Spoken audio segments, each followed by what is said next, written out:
En un caso anterior veíamos como un grafo con forma de estrella de 5 puntas en realidad era el ciclo de 5 puntas.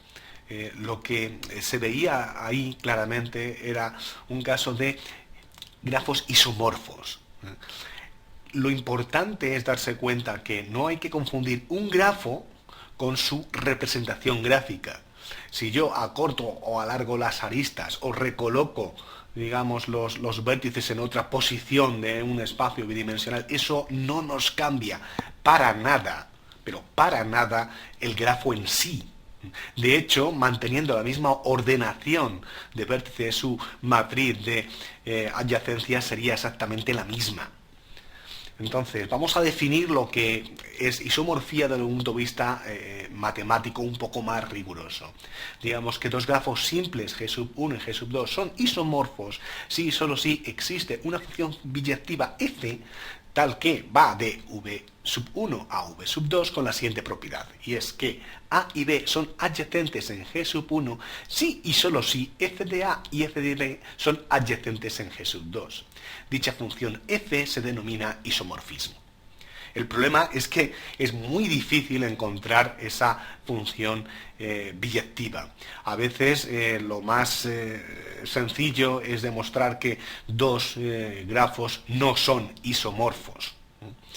Pues por ejemplo, una condición necesaria pero no suficiente, cuidado, no suficiente para que dos grafos sean isomorfos es que el número de vértices y el número de aristas sea el mismo.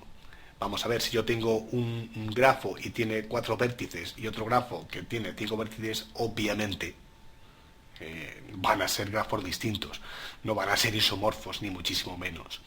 Pero puede ocurrir que yo tenga un grafo de 5 vértices, otro grafo de 5 vértices y que pues sean o no sean isomorfos. Eso no nos garantiza realmente nada.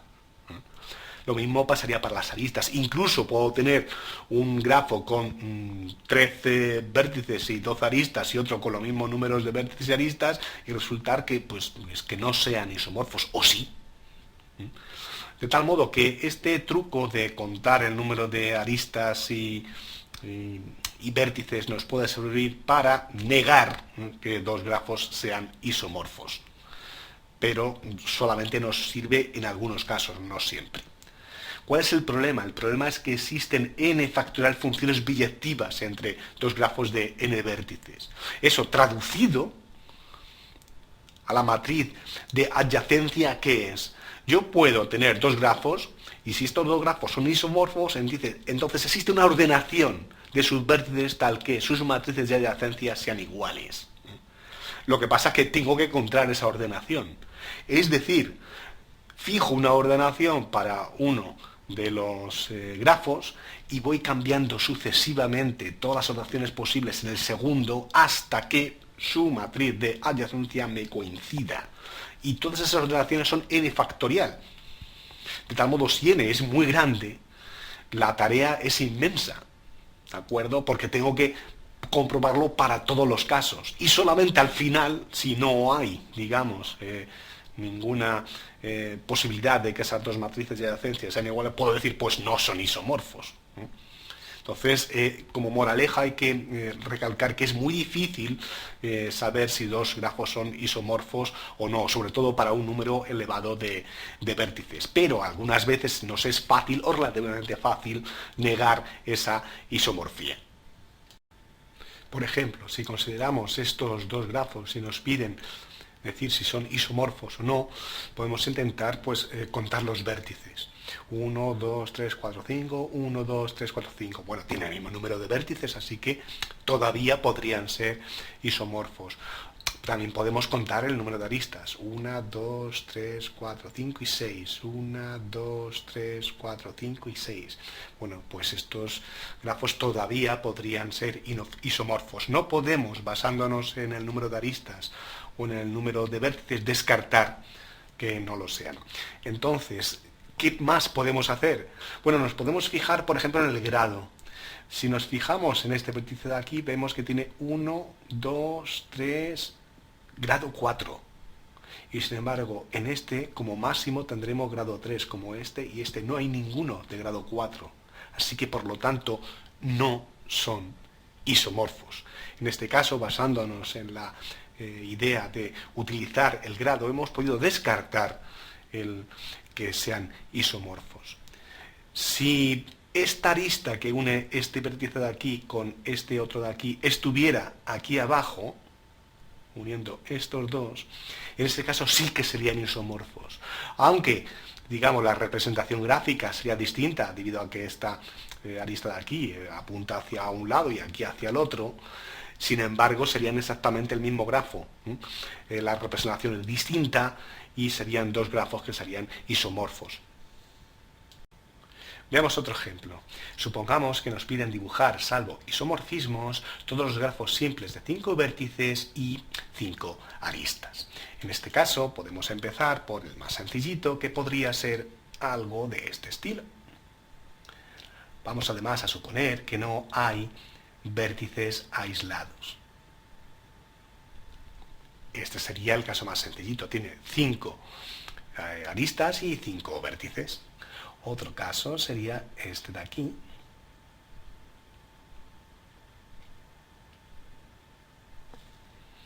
Otro caso sería este de aquí.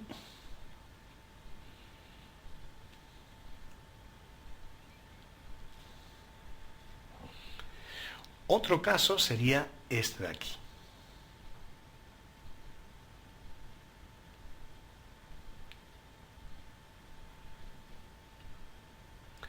Y finalmente, el último caso sería este de aquí.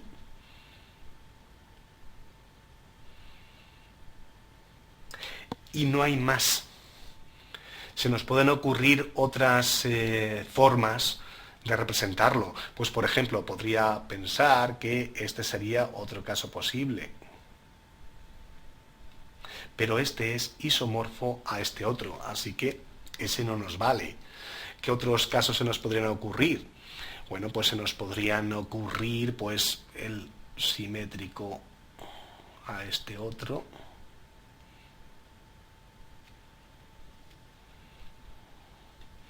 Este es isomorfo a este. Digamos que lo que tengo aquí es un ciclo de 3 y aquí 2 aristas sueltas, separadas por una arista que está justo aquí, que es exactamente lo mismo que tenemos en ese caso. Es decir, no hay más. Podemos intentar hacer otras representaciones, pero esas representaciones serán isomorfas a los que ya tenemos aquí representados. Así que ya hemos terminado este problema. Veamos ahora un poco más de terminología. Podemos definir distintos tipos de trayectorias dentro de lo que es un grafo. La más general es lo que llamamos camino o cadena en un grafo G, que es una secuencia alternada de vértices y aristas. La longitud del camino es igual al número de aristas L que lo componen. Además, existe una dirección implícita en todo camino, de tal modo que se empieza por el vértice inicial y se termina en un vértice final. En un grafo simple, un camino se puede representar por los vértices que lo componen. Por ejemplo, en este caso de aquí, un camino simple sería este de aquí. Simplemente enumeramos en una secuencia los vértices que lo componen. D, A, B, C, A, que está además marcado en rojo. Si nos fijamos, lo que ocurre aquí es que en un camino o cadena podemos repetir tanto aristas como vértices. Podemos seguir definiendo trayectorias dentro de un grafo. Así, por ejemplo, un camino en el que todas las aristas son distintas se denomina camino simple. Y llamaremos circuito a un camino simple cerrado. En ambos casos lo que puede ocurrir es que se repitan los vértices. Si introducimos una restricción más y es la no repetición de los vértices, entonces tendremos que un camino simple en el que todos los vértices son distintos, excepto quizás en los extremos, se denomina camino elemental. Y un camino elemental cerrado es un ciclo. En este ejemplo de aquí que vemos, pues podemos ver lo que es un circuito, serían estos casos de aquí. Digamos que ahí se empieza y se termina en C. Se va de C AD, luego AA, luego AB, luego de nuevo AD, o sea, vemos que estamos repitiendo aquí un vértice, luego seguimos hasta de nuevo encontrarnos en C. Digamos, volvemos al mismo sitio, pero hemos repetido vértices. Un camino elemental sería este de aquí, ACED. Ahí vemos que no se repite ningún vértice.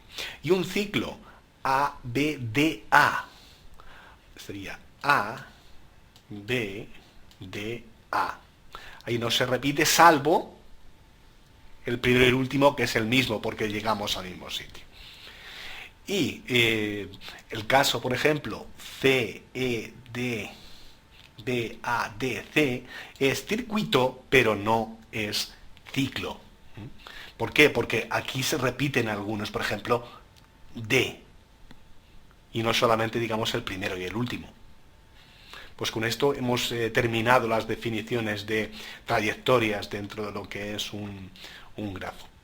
Sin embargo, no hemos terminado con todas nuestras definiciones. Un grafo es conexo si cada par de vértices U y W perteneciente al conjunto de todos sus vértices pueden ser conectados por un camino elemental. Un grafo no conexo está formado por la unión de varios subgrafos conexos y desconectados entre sí que se denominan componentes conexas del grafo. Por ejemplo, en este caso de aquí, tenemos un grafo que tiene dos componentes conexas, esta componente conexa y esta otra componente conexa. Si consideráramos, digamos, la componente conexa de la derecha como un grafo aparte, veremos que efectivamente eso es conexo. ¿Por qué? Porque si yo elijo cualquier par de vértices, siempre podré encontrar un camino elemental que los una. Y por último, una nota, y es que si dos vértices de un grafo se pueden conectar por un camino, entonces existe un camino elemental que los une. Sigamos con más definiciones. Diremos que un punto de articulación o corte de un grafo G es un vértice tal que si lo eliminamos, junto con todas las aristas que le son incidentes, entonces obtenemos un subgrafo con más componentes conexas que G. La segunda definición es que un puente de un grafo G es una arista tal que si la eliminamos, pero no los vértices con los que es incidente, entonces obtenemos un grafo con más componentes conexas de G. Veámoslo con este ejemplo. En este grafo hay tres puntos de articulación, B, C y E. Si yo elimino B aquí y sus correspondientes aristas, me quedarán dos componentes conexas. Sería esta, que simplemente es un vértice aislado, y esta otra componente, 2 en lugar de 1, por lo tanto es un punto de articulación. Lo mismo si eliminamos C y sus correspondientes aristas, me quedan aquí dos componentes conexas. En lugar de una, como aumenta el número de componentes, pues entonces es un punto de articulación o corte. Con E pasa lo mismo, si elimino E y todas las aristas correspondientes, hay dos componentes, esta componente y esta otra.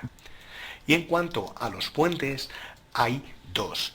Uno sería el AB, es decir, si elimino esta arista, me quedan dos componentes conexas, esta y esta otra. Aunque una de las componentes es trivial, ¿de acuerdo? Pero no importa. Igualmente, esa arista es un puente. La otra arista que podemos eliminar es la CE, de tal modo que al eliminarla aumenta el número de componentes. Tendríamos aquí una componente y esta sería la segunda componente. Si observamos, si yo elimino otra arista, por ejemplo, esta de aquí, esa no es un puente, solamente tenemos una componente conexa igual que antes, por lo tanto, eso no sería un puente. Y así sucesivamente con todas las demás, solamente tenemos dos aristas que sean puente.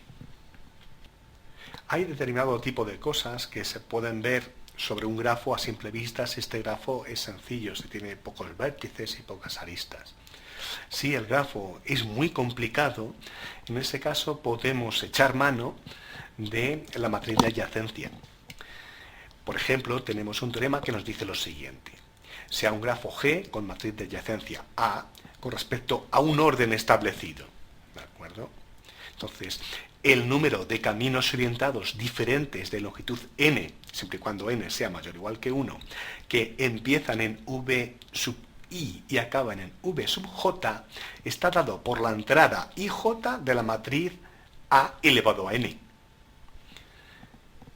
Veamos un colorario que se desprende justo de este teorema. Si tenemos un grafo que es simple, cuidado, esto solamente se aplica a grafos simples, con matriz de adyacencia A, entonces, si elevamos esa matriz de adyacencia al cuadrado, las entradas de la diagonal serán precisamente los grados de los distintos vértices. Además, la traza, es decir, la suma de todos esos elementos de esa matriz al cuadrado, será 2 veces el número de aristas. Y además la traza de la matriz al cubo es igual a 6 veces el número de triángulos no orientados de G. En este ejemplo de aquí lo podemos ver. Para este grafo y para esta ordenación 1, 2, 3, 4, tenemos esta matriz de adyacencia. Si la elevamos al cuadrado, obtenemos esta otra matriz. ¿De acuerdo? Como vemos en la diagonal, ¿qué aparece? Aparece 2, 3, 3, 2. Exactamente 2, 3, 2, 3. Los grados de los distintos vértices. Si yo lo elevo al cubo, tendríamos esta otra matriz. ¿Qué nos dice este sistema? Que la traza de A al cubo es igual a 6 veces el número de triángulos, y en este caso sería 12. Además, la traza de la matriz al cuadrado es 2 veces el número de aristas. Es decir, 3 más 3 más 2 más 2 es 10, que es igual a 5, que es el número de aristas. Sin embargo, este colorario no se puede aplicar al caso de multigrafos o pseudografos, como se puede ver en este ejemplo. En este caso tenemos un bucle aquí y además tenemos aristas múltiples que unen 1 y 3. La matriz de adyacencia sería esta y su cuadrado sería este de aquí. Como vemos en la diagonal aparece 5, 3 y 5. No hay ningún vértice que tenga grado 5. ¿De acuerdo? O sea que esto no tendría ningún sentido. Es más, si lo sumamos nos da 13, que ni es par, así que no puede ser 2 veces el número de aristas. Así que incluso si contamos el número de triángulos orientados, tampoco nos dará, digamos, la respuesta correcta. Así que hay que tener cuidado y no aplicar este colorario a casos de multigrafos o pseudografos. En esta sección vamos a ver qué es lo que son los grafos orientados o dirigidos.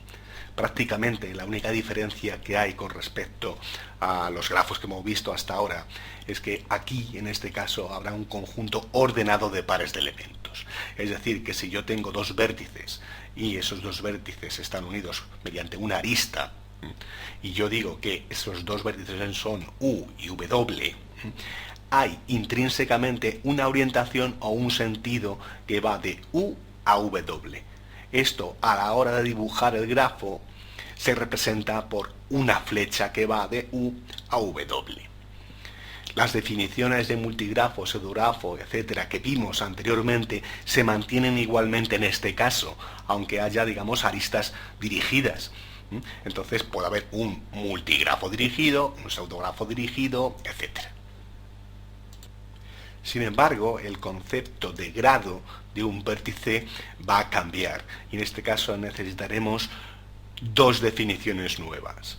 Uno será el grado interno de un vértice, de tal modo que esto contabilizará las flechas que llegan a ese vértice.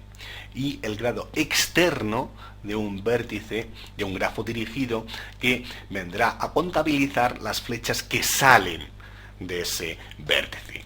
Así, por ejemplo, si tomamos el grafo número 1, de aquí del extremo izquierdo, y tenemos en cuenta el vértice C, veremos que llegan 2 flechas y sale de él una flecha. Por lo tanto, el grado interno será 2 porque llegan 2 flechas. y el grado externo será 1 porque sale solamente una flecha. Si contabilizamos, por ejemplo, para ese mismo vértice C, pero para el grafo que está en el centro, vemos que como sale una flecha de C, el grado externo será 1 más otro correspondiente a la flecha que también sale del bucle, así que serán 2. Y sin embargo, ¿cuántos llegan? Solamente llega 1 el que corresponde al bucle, así que el grado interno es 1 y el grado externo es 2. En un grafo dirigido, la suma de los grados internos de los vértices es igual a la suma de los grados externos. Necesariamente debe de ser así. Vamos a ver, si sale una flecha de un lado, tiene que ir a otro sitio. No puede desaparecer en el camino. Así que esta proposición es absolutamente lógica. La representación numérica de un grafo dirigido se puede hacer a través de una matriz de adyacencia. Pero en este caso la matriz de adyacencia no será simétrica en general como nos ocurría en los casos que habíamos visto antes. Por ejemplo, aquí en este caso, no hay ninguna flecha que parta de 1, del vértice de 1 y llegue al 4. Por lo tanto, la entrada ahí será 0. Sin embargo, hay 2 flechas que parten de 4 y llegan hasta 1, así que aquí habrá un 2. Como podemos ver, en este caso, pues la simetría en general no se va a mantener, ¿de acuerdo? Eso sí, si el grafo es simple, los elementos de la diagonal serán 0 y el resto de las entradas serán o bien ceros o bien unos. Y si es un multigrafo orientado, en ese caso solamente tendremos la condición de que en la diagonal pues tendremos ceros. Podemos definir un camino dentro de un grafo dirigido, que no será nada más que una sucesión de aristas de la forma v0, v1, v1, v2 y así sucesivamente. De tal modo que todas las aristas del camino tienen siempre la misma dirección. Moraleja, lo que no nos permiten aquí es ir contradirección, siempre hay que ir a favor de la flecha. Las definiciones de camino elemental, camino simple, circuito y ciclo para grafos dirigidos son análogas a las que ya vimos anteriormente para grafos que no estaban dirigidos. Por ejemplo, en este caso de aquí, vemos un caso de un camino. Vamos a ver, partimos de C, que es este de aquí, este vértice de aquí, y vamos a A. Como vemos, vamos a favor de la flecha. Luego vamos de A a B, a favor de la flecha de nuevo. No podríamos ir, por ejemplo, hacia D directamente. ¿Por qué? Porque iríamos contra dirección. Primero pasamos, digamos, por B. Luego ya vamos a D, porque nos lo permite la dirección de esa flecha. Y luego ya volvemos a A de nuevo. Y luego si queremos, pues volvemos a ir hacia B. Todo lo que, digamos, nos permita estas direcciones que nos dan las aristas.